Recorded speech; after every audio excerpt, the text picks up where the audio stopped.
Dunia anak memang sangat menyenangkan. Seandainya mereka terus bisa bermain dan dekat dengan alam.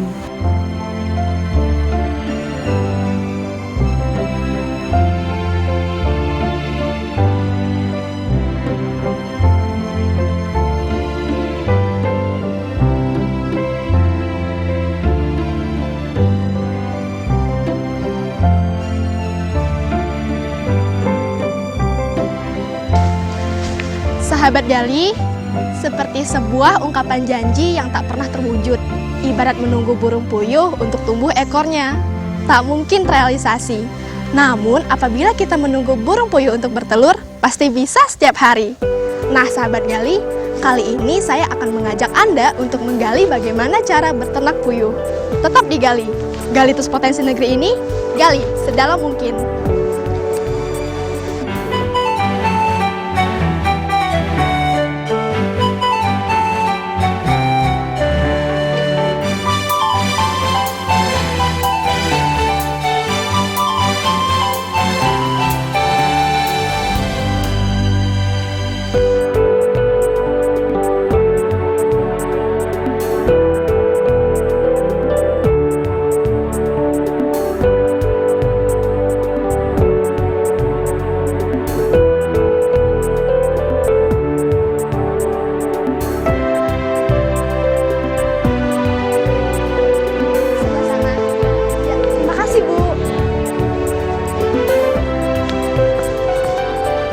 Sahabat Gali, dari informasi yang saya peroleh, saya semakin penasaran dan membawa saya menuju ke tempat ini. Sebuah tempat yang menjadi sentra peternakan puyuh di Jawa Barat. Sesuatu yang sangat menarik tentunya.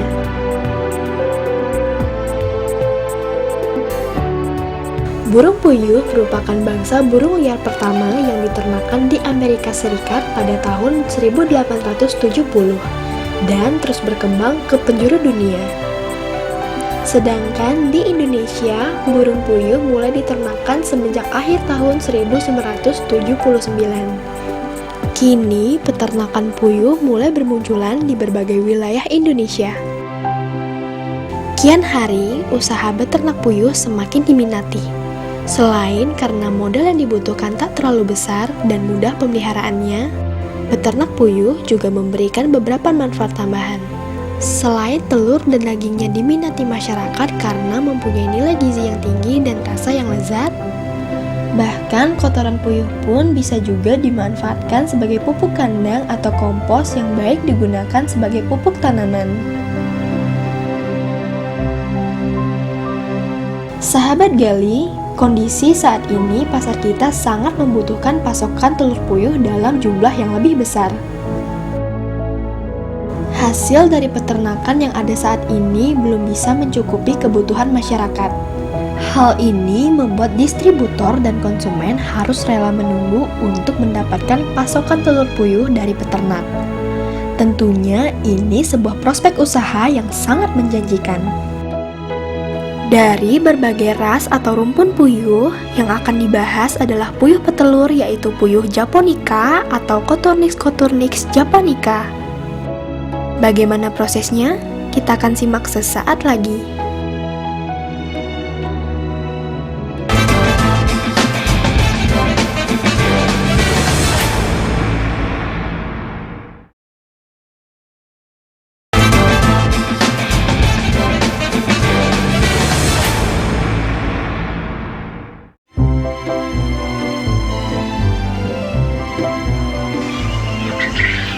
Permisi Bapak. Silakan. Selamat pagi. Selamat pagi. Wah, ini tempat peternakan burung puyuh ya Pak? Betul. Wah, perkenalkan Pak, saya Maya dari Gali. Saya ingin menggali bagaimana cara untuk beternak puyuh Pak. Masalah proses awalnya ini bagaimana Pak? Tahapan yang harus kita lakukan pertama kali untuk beternak puyuh. Beternak puyuh terutama mula-mula kita bikin kandangan, rumahan, ya kan, persiapan rumahan dan kemudian peralatannya termasuk sangkar ini kita bikin. Sahabat Gali, sebelum memulai beternak puyuh, terlebih dahulu kita harus menentukan area ternak yang berjarak minimal 10 meter dari area perumahan dan jauh dari kebisingan. Setelah area kita tentukan, kemudian kita siapkan kandang puyuh.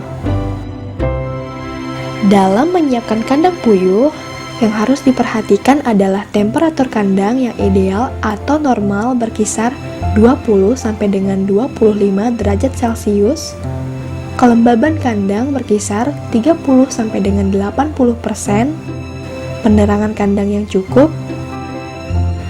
Tata letak kandang sebaiknya diatur agar sinar matahari pagi dapat masuk ke dalam kandang serta sirkulasi udara yang cukup.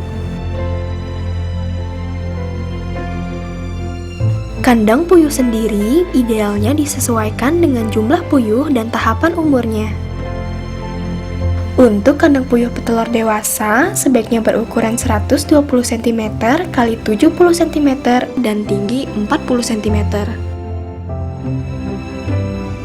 Sedangkan untuk anak puyuh berusia hingga 20 hari, dimasukkan dalam kandang inkubator dengan suhu 38 derajat Celcius yang berukuran 120 cm x 75 cm, tinggi 45 cm.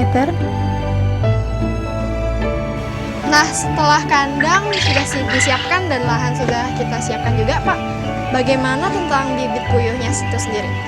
Biasanya bibit puyuh yang untuk pemula, Bu ya. Untuk yang pemula itu ngambil yang siap telur. Umurnya itu minimal 30 hari. Jadi ini adalah contoh di sini yang umur 30 hari.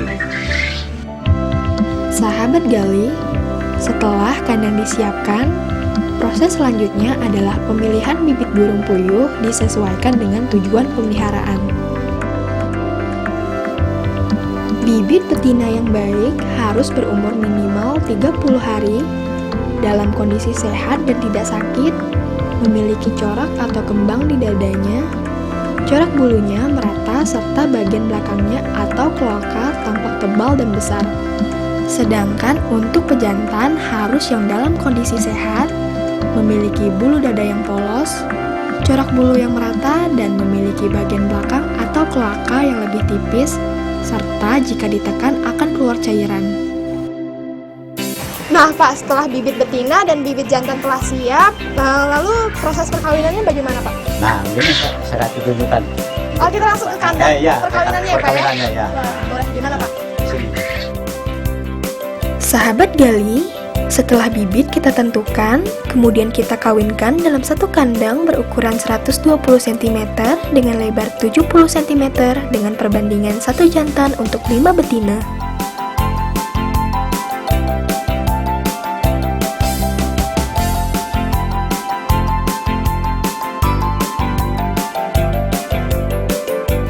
Kita harus menunggu berapa lama, Pak, untuk menghasilkan telur pertama? Telur pertama itu kan tadi umur 30 hari. Nah, dia masa produksinya 42 hari. Jadi kita nunggu 12 hari baru keluar telur pertama. Oh, jadi kita harus menunggu 12 hari, baru akan keluar telur pertamanya. Iya. Nah, sahabat Gali, setelah ini saya akan mengajak Anda untuk melihat bagaimana proses penetasan burung puyuh. Jangan kemana-mana ya, tetap di Gali. Gali terus potensi negeri ini, gali sedalam mungkin. Mari, Pak. 2 minggu kemudian, biasanya bibit betina mulai bertelur. Nah, telur dari hasil perkawinan inilah yang dapat ditetaskan menjadi anak puyuh. Untuk telur konsumsi, tidak perlu proses perkawinan. Untuk menghasilkan telur puyuh tanpa proses perkawinan, sebaiknya puyuh diberikan pakan yang mengandung cukup banyak protein. Jadi ini telur-telur yang Untuk ditetaskan. posisi menaruhnya bagaimana? Jadi jangan sampai terbalik ini ya. Yang bagian yang bundarnya adalah bagian kepala, yang runcingnya harus di bawah. Itu juga tidak boleh ada yang retak gitu ya. Yang terlalu besar juga nggak boleh, karena kurang baik persentase penetasannya.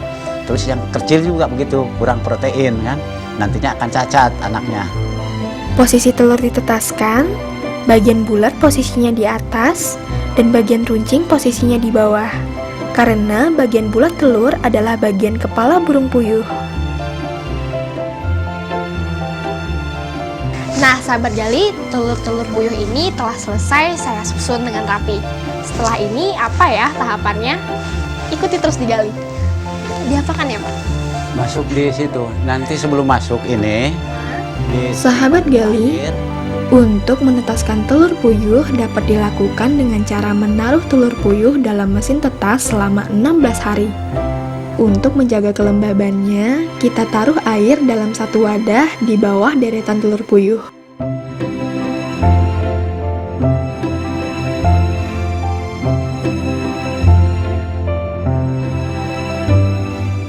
Suhu yang dibutuhkan untuk menetaskan telur harus berukuran 38 derajat Celcius dan tetap stabil selama masa penetasan.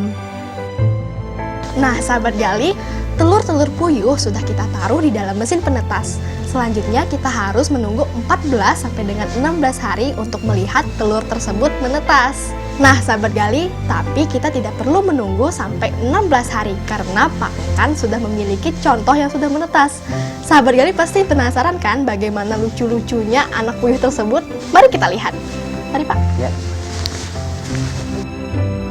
Nah, 16 hari kemudian, telur puyuh pun akan menetas menjadi anak puyuh.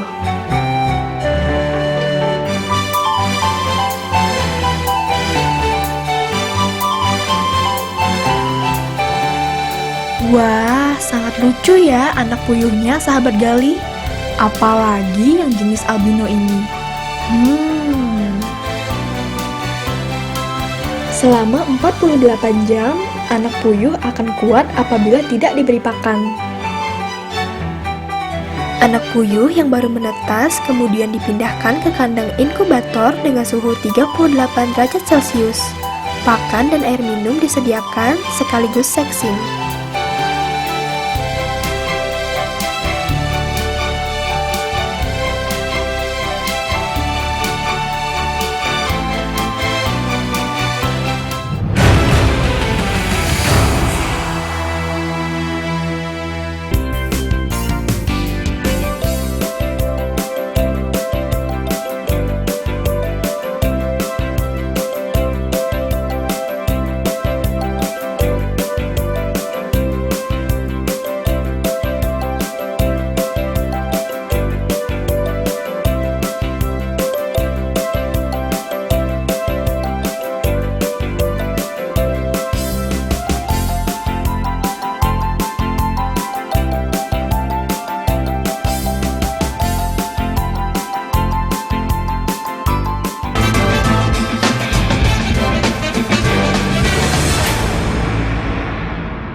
Anak puyuh dipindahkan ke kandang menjelang dewasa atau grower sampai dengan umur 30 hari.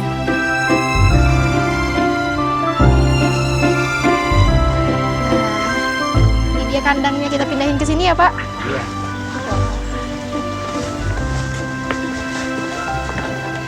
Ini namanya kandang apa, Pak? Ini kandang untuk pemeliharaan menjelang dewasa. Menjelang dewasa.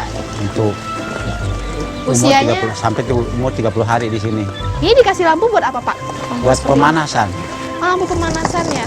Nah, sahabat gali, sesaat lagi saya akan mengajak Anda untuk mengetahui bagaimana proses pembesaran dari anak puyuh ini hingga menghasilkan telur. Jangan kemana-mana ya, tetap digali. Gali terus potensi negeri ini, gali sedalam mungkin. Mari, Pak. Kita tutup ya.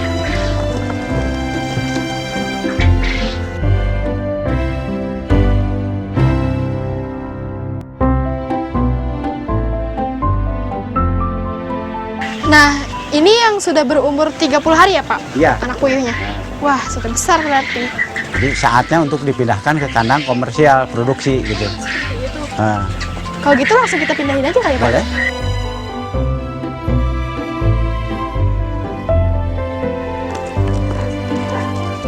Iya. Ini dia kandang komersial di sini. Iya.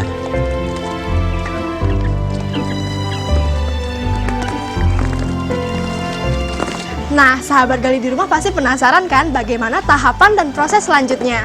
Tetap digali.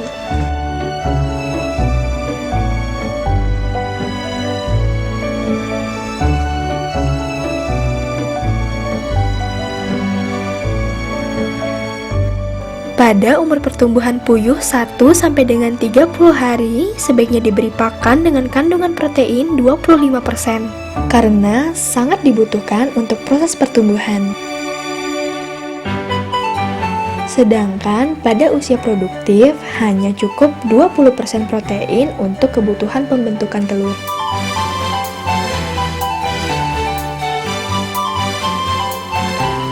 Sahabat gali, selain pakan, minuman pun harus selalu tersedia di samping kandang.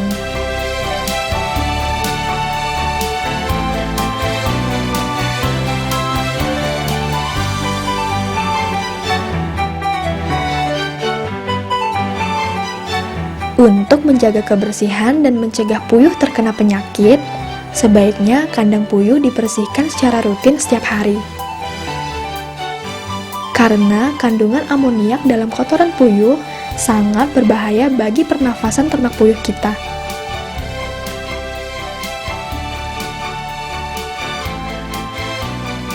Nah, sahabat gali, sekarang adalah waktunya saya untuk mencuci.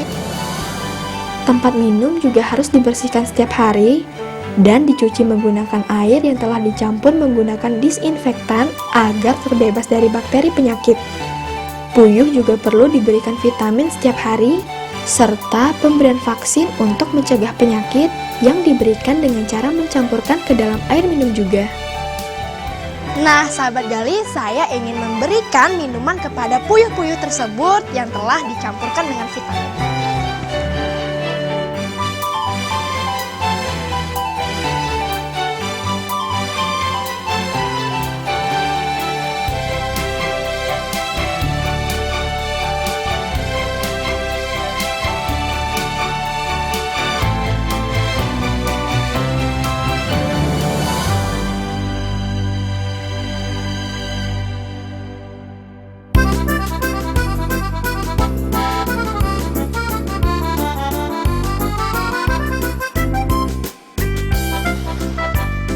Nah, sahabat gali, sekarang saya akan memanen telur-telur puyuh ini. Sahabat gali, pada usaha pemeliharaan puyuh petelur, yang menjadi hasil utamanya adalah produksi telurnya yang dipanen setiap hari selama masa produksi berlangsung.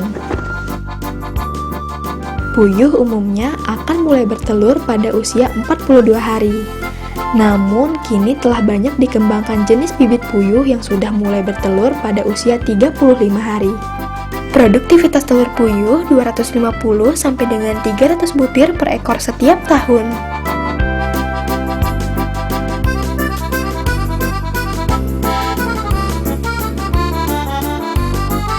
Pada umur 14 bulan, produktivitas telur akan menurun dengan persentase kurang dari 50%.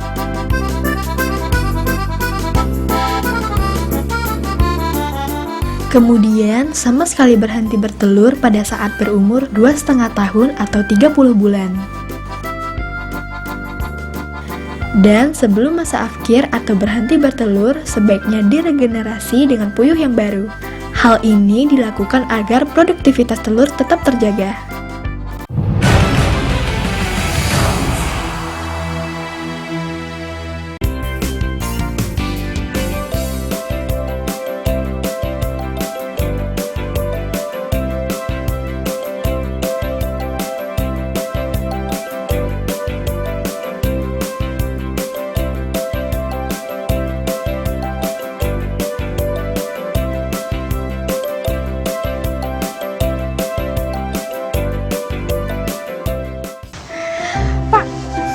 Selesai nih Pak manennya. Oh iya, cepat juga ini. Setelah selesai dipanen seperti ini, lalu hasilnya ini dijual kemana ya Pak?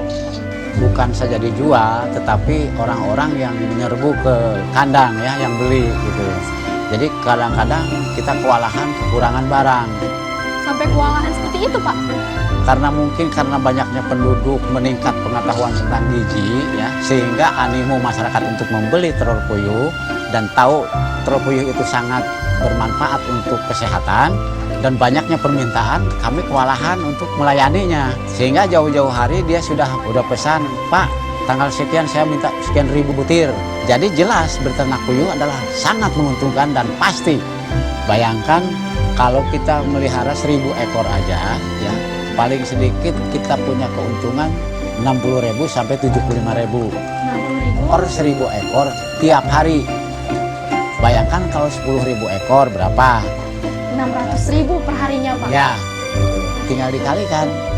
Sebulan berarti sudah 18 juta kan? Per bulan dari 10.000 ekor. Wah, itu sangat menguntungkan dan sangat menjanjikan ya, Pak. Sahabat Gali dengar sendiri kan? Dan menurut pengakuan Bapak kan, sangat menguntungkan apabila kita beternak puyuh. Nah, Pak, setelah seharian menemani saya dari tahap awal beternak puyuh sampai tahap pemanenan, saya ucapkan banyak terima kasih. Semoga informasi yang Bapak berikan bermanfaat buat sahabat Gali di rumah. Saya ucapkan banyak terima kasih ya, Pak ya. Saya ingin pamit dulu. Mari, Pak. Ya.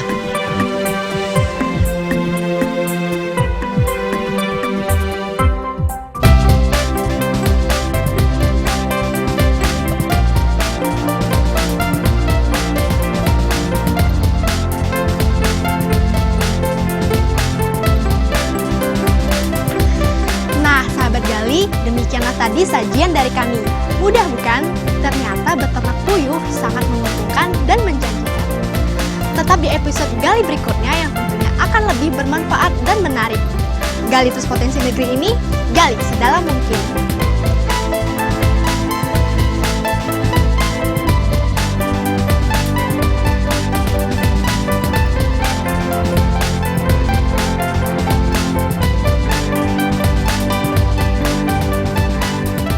Berdiam diri dan menunggu adalah sebuah kelalaian jika kita menginginkan sesuatu yang lebih baik.